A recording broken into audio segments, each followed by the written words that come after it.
నమస్కారం. ఈరోజు మనమొక అద్భుతమైన ఆధ్యాత్మిక శిల్పకళాఖండం గురించి తెలుసుకోబోతున్నాం. అదే విజయవాడలోని శ్రీ గణపతి సచ్చిదానంద ఆశ్రమంలో కొలువై ఉన్న మరకట రాజరాజేశ్వరీ దేవాలయం. ఇది కేవలమొక రాతి కట్టడం మాత్రమే కాదండి, సాక్షాత్తు ఆ శ్రీచక్రానికే ప్రతిరూపం. మరింకెందుకాలస్యం, ఈ ఆలయ రహస్యాలు, అద్భుతాలేంటో మనం లోతుగా విశ్లేషిద్దాం రండి. సరే, ముందుగా అసలు విషయానికి వద్దాం. విజయవాడ గుండెకాయలో ఉన్న ఒక అరుదైన ఆకుపచ్చని రాయికి మన పురాతన శ్రీచక్ర సంప్రదాయానికున్న సంబంధమేంటో మీకెప్పుడైనా అనిపించిందా? నిజానికి ఈ క్షేత్రం ఏదోక సాధారణ దేవాలయం కాదండి, ప్రపంచంలోనే ఇదొక విలక్షణమైన మొట్టమొదటి ఆధ్యాత్మిక కేంద్రం. అసలు ఆ అరుదైన శిల వెనుక ఉన్న కథ ఏంటి, ఆ మహాసంకల్పం ఎలా పుట్టిందో ఇప్పుడు చూద్దాం. మొదటి విభాగం: చరిత్ర మరియు ఆవిర్భావం. అసలు ఈ ఆశ్రమం ఎలా ప్రారంభమైందో ఒకసారి చూద్దాం. ఒకసారి ఈ కాలానుక్రమాన్ని గమనించండి. 1969వ సంవత్సరం నుంచి అవధూత దత్తపీఠాధిపతి శ్రీ గణపతి సచ్చిదానంద స్వామీజీగారు విజయవాడకు రావడం, భక్తులకు మార్గదర్శనం చేయడం మొదలుపెట్టారు. ఆ తర్వాత 1975లో పటమటలో ఆశ్రమ స్థాపన జరిగింది. అప్పట్లో ఒక చిన్న గురు నిలయం స్థాయి నుంచి ఈరోజు మనం చూస్తున్న ఇంతటి మహత్తర ఆలయ సముదాయంగా ఇది ఎలా మారిందో కదా. స్వామీజీ వారి దివ్య సంకల్పం, అలాగే వారు నిత్యం చేసే శ్రీచక్రార్చనే ఈ మహానిర్మాణానికి బలమైన పునాదులు వేశాయని ఖచ్చితంగా చెప్పొచ్చు. ఇక్కడ మనం ముఖ్యంగా మాట్లాడుకోవాల్సిన విషయం ఒకటుంది. అదే ఈ విగ్రహం తయారీకి ఉపయోగించిన పదార్థం. దీన్ని మరకత శిల లేదా ఇంగ్లీష్లో గ్రీన్ ఎవెంచురైన్ అంటారు. పరాశక్తి స్వరూపుణి అయిన రాజరాజేశ్వరి అమ్మవారిని ఇలా మరకత శిలతో ప్రపంచంలోనే తొలిసారిగా ఒక అద్భుతమైన భౌతిక రూపంలో తీర్చిదిద్దారు. ఆ పచ్చని రాయి వల్లే తల్లికి మరకట రాజరాజేశ్వరి అనే పేరు స్థిరపడిపోయింది. అంటే ఇదొక్క భౌతిక అద్భుతం మాత్రమే కాదు, అనంతమైన ఆధ్యాత్మిక శక్తికి ఒక సజీవ సంకేతమన్నమాట. రెండవ విభాగం: ఆలయ నిర్మాణ శైలిని డీకోడ్ చెయ్యటం. ఇప్పుడు ఈ కట్టడంలో దాగి ఉన్న విశేషాలేంటో చూద్దాం. ఈ దేవాలయం మొత్తం ఒక 3 డైమెన్షనల్ అంటే త్రిమితీయ శ్రీచక్రం ఆకారంలో నిర్మించబడింది. అసలు శ్రీవిద్య సంప్రదాయంలో శ్రీచక్రం అంటేనే శివశక్తుల సమగ్ర రూపం గదా.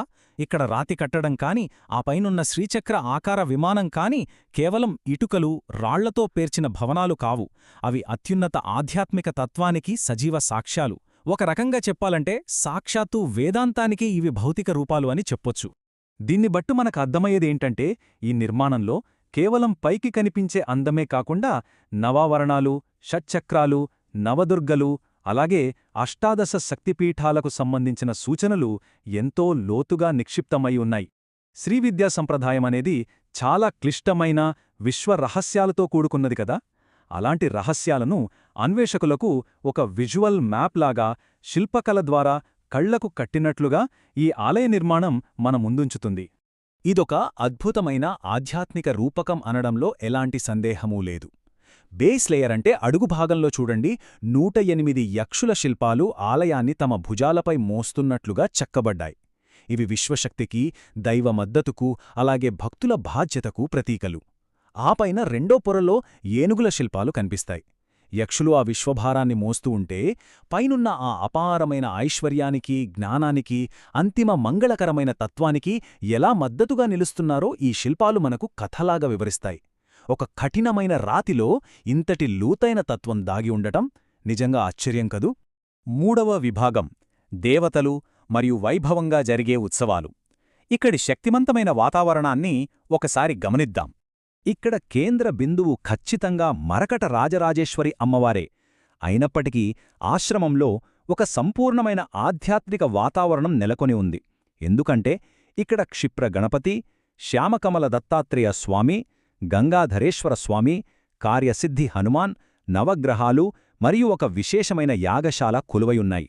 అంటే ఇక్కడికొచ్చేవారికి కేవలం ఒక దైవ దర్శనం మాత్రమే కాదు, ఒక కంప్లీట్ స్పిరిచువల్ ఎకోసిస్టమ్, ఒక పూర్తిస్థాయి ఆధ్యాత్మిక అనుభూతి లభిస్తుందన్నమాట.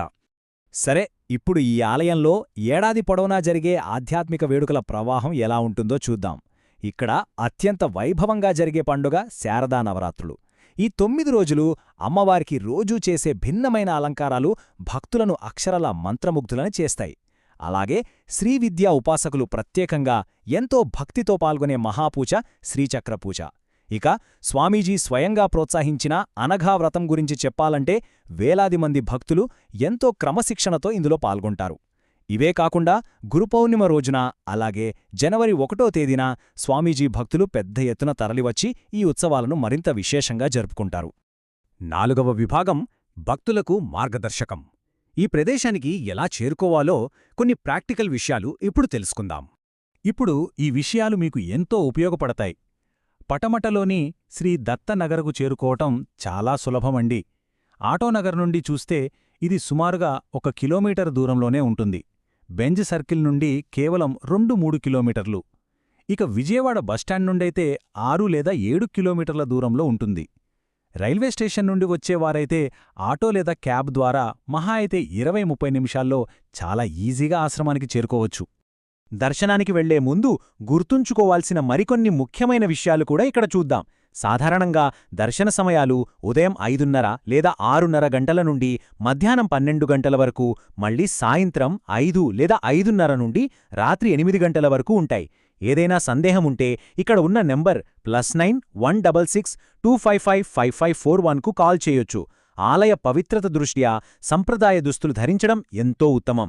ముఖ్యంగా ఈ ప్రదేశం ధ్యానానికి ఎంతో అనువైనది కాబట్టి ఆ ప్రశాంతతను కాపాడేందుకు ఖచ్చితమైన నిశ్శబ్దం పాటించాలి సుమా. అంతేకాకుండా ఇక్కడ శ్రీచక్ర రూపంలో ఉన్న ఆలయానికి ప్రదక్షిణ చేయడం ఆధ్యాత్మికంగా అత్యంత విశేషంగా భావిస్తారు. ఈ అద్భుతమైన శక్తిక్షేత్రం గురించి ఇంత లోతుగా తెలుసుకున్నాక మీకో ప్రశ్న వేయాలనిపిస్తుంది. నిజమైన ఆధ్యాత్మిక అన్వేషకులు ఈ ప్రగాఢమైన ప్రశాంతతలోకి అడుగుపెట్టి ఆ దైవిక శక్తిని ప్రత్యక్షంగా అనుభూతి చెందడానికి సిద్ధంగా ఉన్నారా? అణువణువునా శ్రీచక్రతత్వం నిండిన ఈ మరకటరాజరాజేశ్వరీ దేవాలయం మిమ్మల్ని ఖచ్చితంగా ఒక సరికొత్త ఆధ్యాత్మిక లోకానికి తీసుకువెళ్తుందనడంలో నాకైతే ఎలాంటి సందేహం లేదు. ఈనాటి మన విశ్లేషణ ఇంతటితో ముగిద్దాం. మరొక ఆసక్తికరమైన అంశంతో మళ్ళీ కలుద్దాం. నమస్కారం.